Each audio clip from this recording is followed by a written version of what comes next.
Olá, tudo bem? Só para me apresentar e dar uma introdução, eu sou o Cazé, sou médico veterinário, especialista em diagnóstico por imagem. Eu sou sócio fundador da Imagem.vet, telemedicina veterinária. A gente está esse ano completando 10 anos de estrada, né, de empresa, fazendo laudos de raio-x, tomo, ressonância para o Brasil todo. Além da Imagem.vet, eu sou coordenador do serviço de radiologia dos hospitais PetCare aqui em São Paulo e coordenador da pós-graduação de tom e ressonância na Associação Antivepa São Paulo. Tá? E aí eu fui convidado hoje para falar um pouquinho aqui em breve papo. É um assunto que seria extenso, facilmente eu passaria aqui uma hora e meia falando para vocês de quais são as indicações na medicina veterinária para o uso da tomografia. Tá? Então eu dei uma compilada, são 20 minutinhos que eu vou tentar falar aqui mais rápido para a gente dar uma pincelada. Mas eu sempre começo esse tipo de palestra falando que a necessidade de um exame, seja ele qual for, ele é diretamente proporcional ao potencial de mudança de conduta no paciente. Tá? O que quer dizer isso? Eu só vou solicitar um exame se o resultado desse exame, sendo ele positivo ou negativo, vai fazer com que eu mude a conduta com o meu paciente.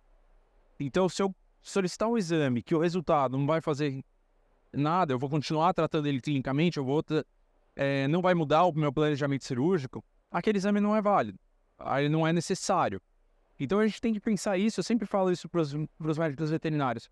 Pensa se esse resultado vai fazer com que você passe de um tratamento clínico para uma cirurgia, ou de uma cirurgia para uma não cirurgia, para uma eutanásia. Então, ele tem que, de alguma forma, mudar a sua conduta. Tá? Então, eu acho que essa é a primeira pergunta que a gente tem que fazer. Tá?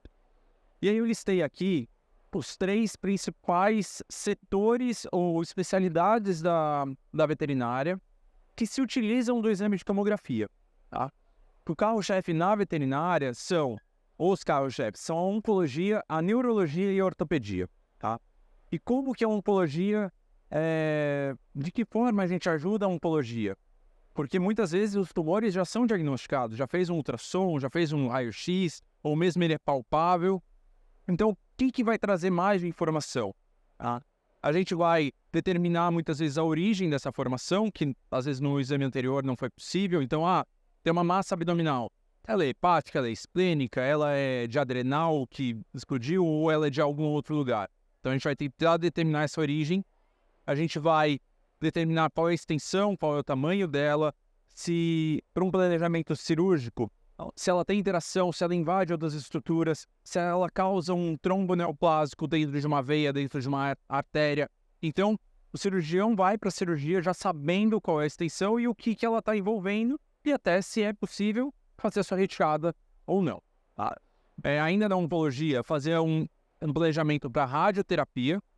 A radioterapia ela não consegue trabalhar sem um exame de tomografia prévio. O planejamento é feito através de um exame de tomografia específico, um posicionamento do paciente, com alguns marcadores, para eles conseguirem desenhar esse tumor e planejar a radioterapia. Então precisa do exame de tomografia. Tá? E o estadiamento. O que é o estadiamento? É ver se esse tumor ele é único, ele tem mais, ele afeta linfonodos, ele tem metástases ou não. Então a gente vai saber qual é o estado dele naquele momento e às vezes acompanhar isso num segundo exame e para ver a evolução. Na neurologia, a gente atua muito, que é neuroortopedia, que é diagnóstico de doenças do disco intervertebral, então animais que têm um quadro de discopatia e venha ficar paralisado. A tomografia, ela, em 95% dos casos, ela é assertiva em determinar se há ou não uma extrusão discal causando uma lesão na medula, e aí é necessário fazer a cirurgia. Também em casos de neoplasias intracranianas. Mas a ressonância não é melhor? Sim, a ressonância ela é padrão ouro quando a gente fala de sistema nervoso. Mas na veterinária, quando o animal tem uma neoplasia dentro do encéfalo e ele passa a ter sinais clínicos, normalmente ela já está de um tamanho muito grande. E aí a tomografia ela vai ser capaz de detectar essa neoplasia. Onde que ela não vai conseguir atuar? alterações metabólicas, alterações inflamatórias, que elas afetam mais o parênquima, e aí a gente não vai conseguir fazer esse discernimento na tomografia. Sim, eu vou precisar da ressonância, tá? E a avaliação craniana de uma forma geral, não só da parte de neurologia, mas de outras estruturas, de inervação, de olho, de órbita, formações em cavidade nasal, tá? Que aí mescla um pouquinho com a oncologia ali em cima. E o outro carro-chefe é a ortopedia. A gente sabe que a tomografia ela tem uma alta definição para estruturas ósseas, para avaliar a morfologia das estruturas ósseas, que a gente consegue, inclusive, fazer impressões tridimensionais, fazer planejamento cirúrgico com peças impressas. Então, ajuda muito o ortopedista no planejamento cirúrgico. Ele treina a cirurgia, ele determina qual é o material que ele vai usar na cirurgia, antes mesmo do paciente estar anestesiado. Então, o que há 10, 15 anos atrás era uma cirurgia que demorava 4 horas, ele reduz isso para 1 hora e meia, porque ele já está com tudo preparado, ele já sabe o que ele vai fazer, ele já sabe o corte que ele vai fazer, tudo baseado no exame de tomografia e nesse planejamento prévio, tá? Algumas outras indicações que aí envolvem várias áreas, né? Então o tórax em si, a tomografia ela é o padrão ouro em relação a tórax, avaliação pulmonar, ela é bem superior. A ressonância, para a gente conseguir fazer, a gente tem que ter uma ressonância de alto campo, com alguns softwares específicos. A aquisição é muito longa, e aí a gente tem alguns artefatos que a gente tem que burlar. A tomografia não, ela é rápida, vai dar diagnóstico. Então, para tórax, ela acaba sendo a maior indicação. Raio-X ele é uma triagem, eu vou mostrar alguns casos, que por vezes, algumas coisas pequenas, a gente só vai conseguir determinar pela tomografia. Alterações vasculares. Shunts sistêmicos, persistência de arco aórtico, trombos, também a gente consegue fazer às vezes uma triagem com o exame ultrassonográfico, mas pensando numa determinação mais delicada e um planejamento cirúrgico, a tomografia que vai nos permitir fazer esse tipo de abordagem, tá? E para o sistema urinário, uretério tópico e cálculos e ureteres, a tomografia também ela acaba sendo um pouco superior ao exame de raio-x e ultrassom por dar um detalhamento para a gente não ter sobreposição de imagens. Tá? Eu vou mostrar alguns casos agora específicos de algumas regiões, né, só para a gente exemplificar.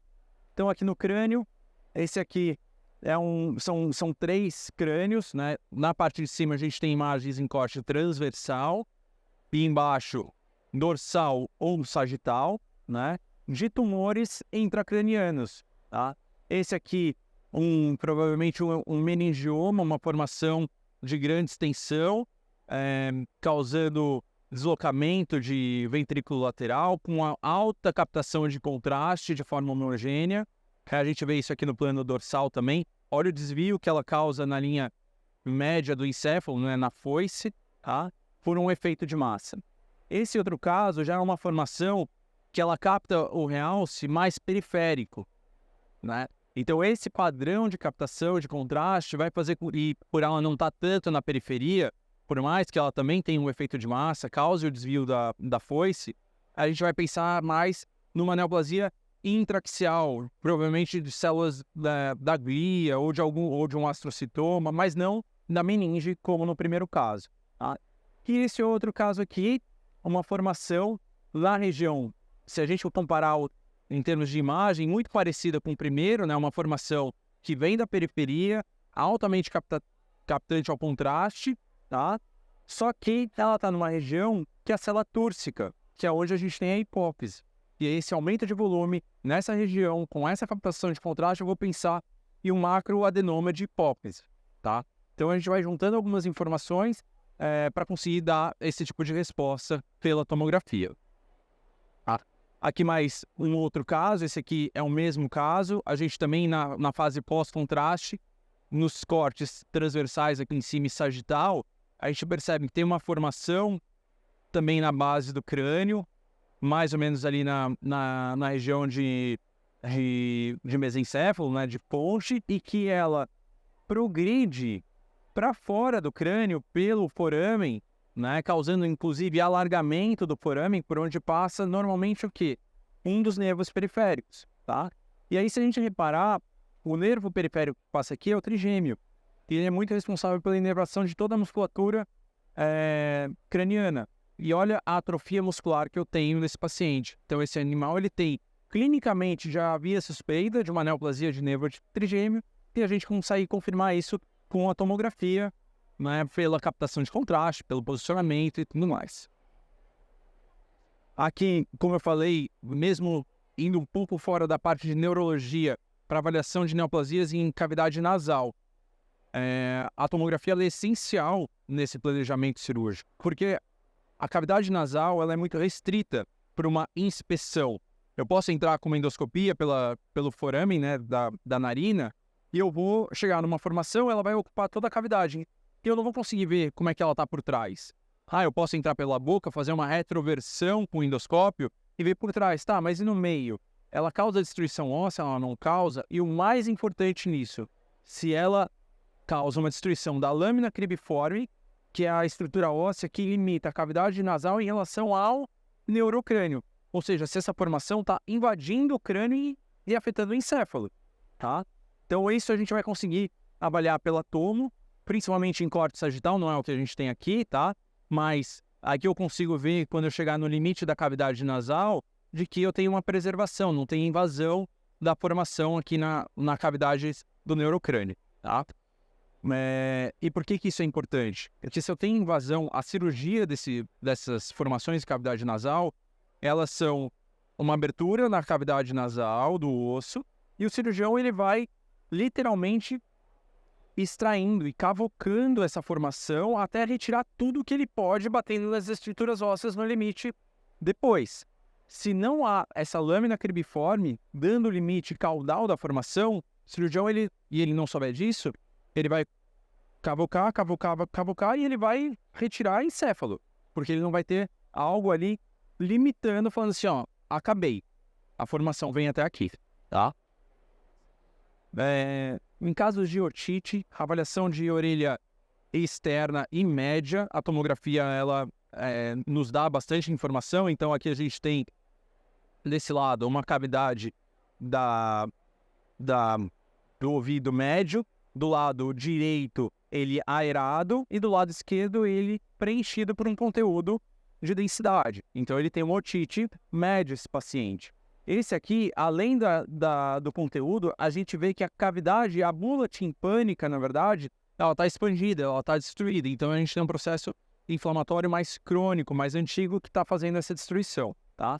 O que a gente não consegue avaliar muito bem é a parte de orelha interna. A orelha interna são essas estruturas ósseas aqui, tá? O que a gente pode ver é se há uma otite extensa com destruição óssea, aí a gente vai ver. Agora, só um processo inflamatório aqui dentro, a gente precisa da ressonância para conseguir fazer isso, tá bom? Aqui mais um outro caso, aqui num gatinho de otite média bilateral dos dois lados, aqui em filtro macio, desse lado em filtro duro com um janelamento ósseo, a gente consegue ver espessamento importante da bula, da orelha, da estrutura óssea da orelha média e conteúdo dentro da cavidade. Tá? E aqui embaixo também, em gatos, muitas vezes essas otites médias, elas estão associadas a pólipos.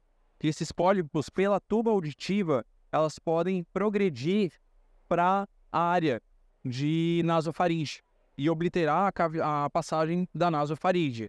Então, muitas vezes, eles vão para avaliação de uma formação ou de uma dificuldade respiratória. Quando a gente vê, ele tem otite média. Tá, o que veio primeiro? Muito provavelmente um pólipo que nasceu dentro do ouvido e progrediu para a cavidade nasal, para a nasofaringe. Tá? Trauma, então aqui um animal que sofreu um trauma, uma queda, um atropelamento. A gente vai avaliar a estrutura óssea, então aqui a gente tem um fragmento ósseo da calota craniana que foi deslocado internamente. Consequentemente, ele afeta, né? Ele empurra o encéfalo e a gente vê também essa área mais hipoatenuante que está associada a um edema no encéfalo por conta desse trauma. Alguns casos de tórax, então um animal que também possa ter sofrido um trauma ou alguma perfuração pulmonar, uma bula timpânica que tenha estourado e ele vai fazer um pneumotórax. Então, clinicamente se sabe disso, radiograficamente a gente consegue ver isso, mas não consegue muitas vezes determinar a causa. Então a tomografia vai tentar ajudar e determinar essa causa. E mesmo durante o procedimento de tomografia, a gente pode fazer a drenagem e fazer uma repetição para ver como evoluiu. Eu consegui drenar todo o ar que estava fora do pulmão e ele voltou a ocupar toda a cavidade torácica. Tá? Tenho 2 casos aqui, são semelhantes, mas de pacientes diferentes, que pelo exame radiográfico, o que a gente consegue observar? No lado esquerdo, no hemitórax esquerdo, na porção mais cranial, eu tenho uma opacificação, tanto nesse paciente quanto nesse. Tá? Para os dois, eu vou ter algumas possibilidades diagnósticas. Pode ser um tumor, pode ser uma torção lobar, enfim, algumas possibilidades. E pelo raio-x, eles são muito semelhantes. Tá? Então, eu tenho aqui do lado esquerdo a imagem radiográfica em lateral, não consigo diferenciar a silhueta cardíaca, mas vejo a formação sobreposta. E aqui, já nas projeções laterais, eu não consigo ver aquela opacificação. E na tomografia? Na tomografia desse animal, eu vejo uma formação bem grande, realmente ocupando e tomando todo o lobo cranial esquerdo, causando efeito de massa, com evolução. Tinha captação de contraste. E nesse caso do lado, a gente vai passar um videozinho aqui, que a gente vai também olhar aqui do lado esquerdo, tá? Eu vou ver um pouquinho de pulmão entremeado de ar, só que diferente do que eu vejo um pulmão normal. Se vocês acompanharem aqui com o brônquio principal, ele vai sumir. Aqui em cima ele continua, some de novo. E aí quando eu vou lá pra frente, ele obliterou. Então, assim, na verdade, esse vídeo tá de cranial para caudal, mas eu tenho que, na hora que eu tô avaliando, eu vou de caudal para cranial, e eu percebo que o brônquio principal que vai aerar esse pulmão, ele tá obliterado. E eu tenho um aprisionamento de ar nesse lobo pulmonar. Então, eu tive uma torção de lobo pulmonar, e não uma formação neoplásica. Pelo raio-x, muito semelhante. Pela tomografia, a gente consegue fechar esse diagnóstico, tá? Mais um caso usando o raio-x. Então, um animal que tinha uma neoplasia, fez um raio-x de tórax para procura de metástase, e eu vi um único nódulo. E no dia a dia, não vai mudar minha conduta, não precisaria de uma tomografia. Ele já tem metástase, eu já sei qual que é a evolução, eu não tenho como fazer uma cirurgia. Mas, quando a gente vai para a tomografia, além daquela formação, ele tem mais vários nódulos espalhados, que a sensibilidade do raio-x não permitia a gente observar. Então pensem que se ele não tivesse esse nódulo grande pelo raio-x, que não tem metástase, tomografia para a gente confirmar isso. Tá? Tem alguns casos de abdômen. Tá? Então em tumores de adrenal é essencial a tomografia. Eu não conheço um cirurgião que opere adrenal que não vá pedir uma tomografia. Diagnosticou pelo ultrassom? Legal. No ultrassom viu que invade veia cava? Ótimo. Eu quero uma tomografia, porque eu quero ver o tamanho dessa formação, qual é a extensão, o quanto que ele invade a veia cava, tá? Então aqui, a formação em adrenal, ela encosta no rim, mas não invade o rim, ela poderia invadir o rim. Às vezes no ultrassom a gente não vai conseguir determinar isso, tá? Então aqui, deslocando a artéria renal e a veia renal aqui caudalmente, tá?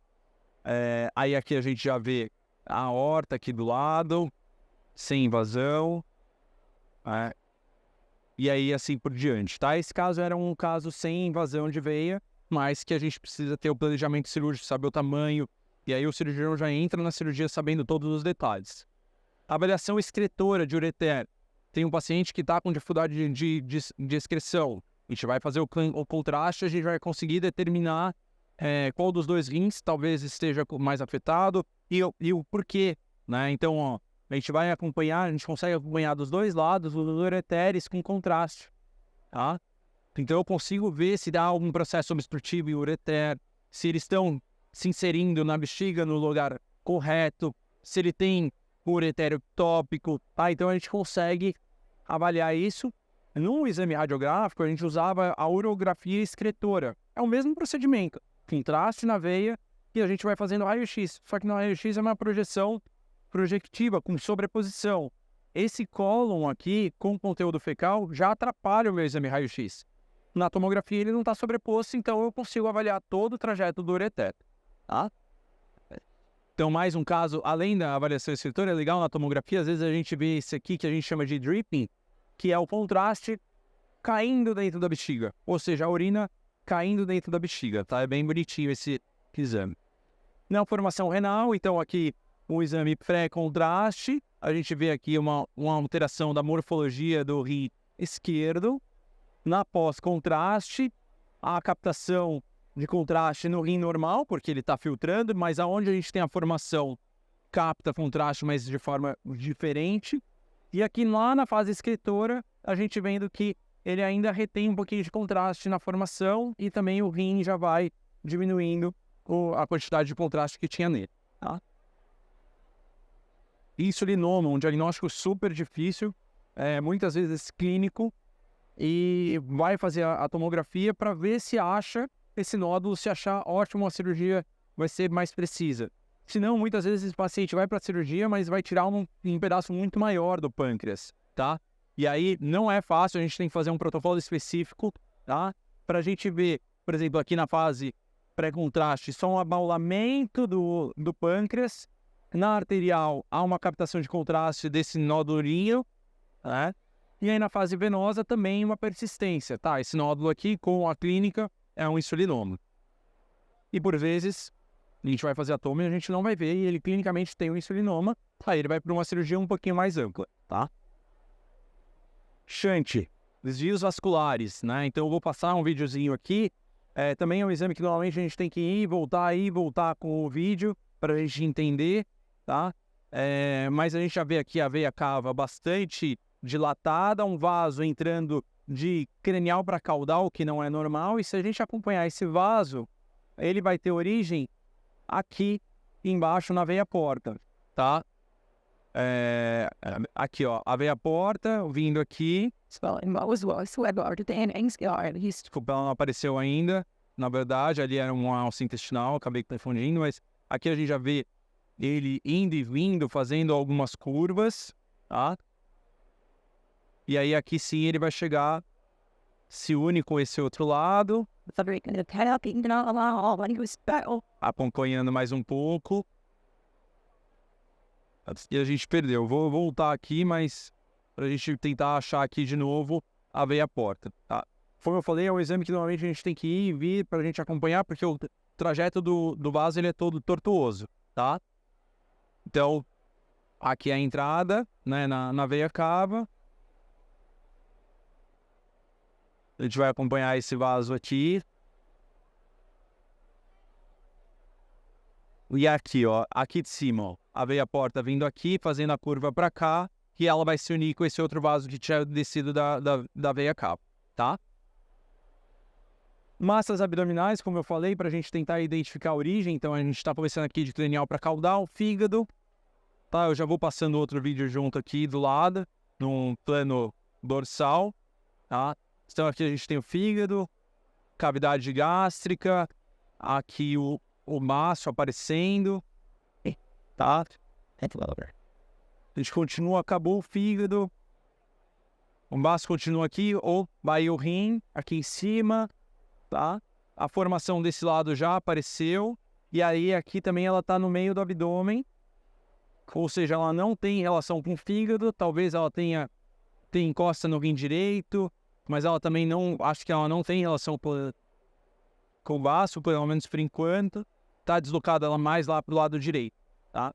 Então assim, a gente, normalmente esse exame com uma formação desse tamanho no ultrassom, a gente fica muito em dúvida de onde ela vem. E aqui a gente exclui algumas possibilidades, né? Ela não vem do fígado, ela não vem do rim, ela não vem do baço. Muitas vezes a gente vai lançar mão de uma biópsia, uma citologia, para tentar definir também do que trata esse tumor, mas já dá para planejar uma cirurgia com essa tomografia, tá? Trombo, então aqui uma artéria na aorta, né? Aqui a gente vê ela com contraste e aqui no final sem captação de contraste. Então onde tem contraste é onde está vermelho. E aí onde não captou contraste é porque está obliterado, né? Então a gente tem um trombo. Como eu falei para a coluna vertebral, doença de disco intervertebral, o animal paralisado, vai para a tomografia, o exame é rápido, dinâmico, e a gente vai ver o material ali no canal vertebral, essa área mineralizada. Isso aqui é o normal, é o que eu espero ver, a medula ali passando livremente. Se eu vejo um material hiperatenuante, ou seja, mineralizado, causando compressão da medula, eu tenho um disco extruído, eu preciso ir para a cirurgia para retirar essa compressão, tá? Então aqui marcando, né, esses... E algumas vezes, infelizmente, a gente não tem o que fazer cirurgicamente. Esse animal tem uma neoplasia, tá? Ele tem uma alteração do seu corpo vertebral, aqui a gente vê no corte sagital, que ele tem menor densidade, é uma osteólise causada por um processo neoplásico, que inclusive invade o canal vertebral e também vai causar um quadro de neuropatia, tá? De mielopatia compressiva extradural. Tá? Clinicamente a evolução é diferente, normalmente é uma evolução mais lenta desse paciente, tá? Mas na tomografia a gente vai conseguir determinar e fazer essa diferenciação. Tá? Epidispondilite, também uma alteração bastante comum da gente observar em cães, é um processo infeccioso que vem por via hematógena, atinge os discos, que eles vão causando destruição do disco e das epífises dos corpos vertebrais. Tá? E aqui uma imagem em corte transversal, que é o que a gente acaba usando para avaliar, e ela tem essa característica dessas osteólises mais pontuais, né, que vão dar esse aspecto de irregularidade da placa terminal. Tá?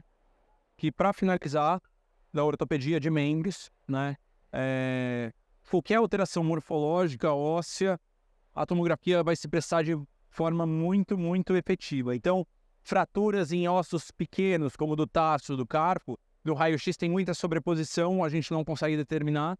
Aqui a gente vai ver muito bem, por exemplo, aqui é o lado esquerdo, que está normal, e aqui o lado direito. Olha essa linha de fratura aqui bem no talos. Tá? Dificilmente a gente conseguiria ver isso pelo raio-x, pela sobreposição. Tá? Essa aqui, ó, talvez numa média lateral a gente até visse, né, porque a gente consegue ver aqui também nesse plano sagital. Tá? Mas aqui é a linha de fratura. Fragmentação do processo coronoide, também no raio-x super difícil da gente ver, tem sobreposição, às vezes ele é bem pequeno, na tomografia não tem sobreposição, o fragmento está aqui, ó, está livre, solto, e é ele, não tem como a gente ter dúvida. E o que eu acho mais fantástico de tudo, a gente pegar todo esse bloco de informação, reconstruir facilmente isso de forma tridimensional, mandar numa impressora 3D, produzir isso em tamanho real, fazer a cirurgia numa peça, saber tudo o que vai acontecer para corrigir um desvio angular. Tá? Existe a técnica radiograficamente para calcular ângulo, para planejar a cirurgia? Existe. Mas você expõe o paciente, as pessoas que estão ali, a uma quantidade imensa de radiação, porque você nunca acerta de primeira, tem que fazer 2, 3, 4, 5 vezes, e ainda assim com informação limitada. E você não vai poder fazer isso aqui. Planejar a cirurgia com uma impressão 3D. Então, assim, é uma vantagem gigantesca para os ortopedistas. Então, agradeço a todos. Isso. Obrigado.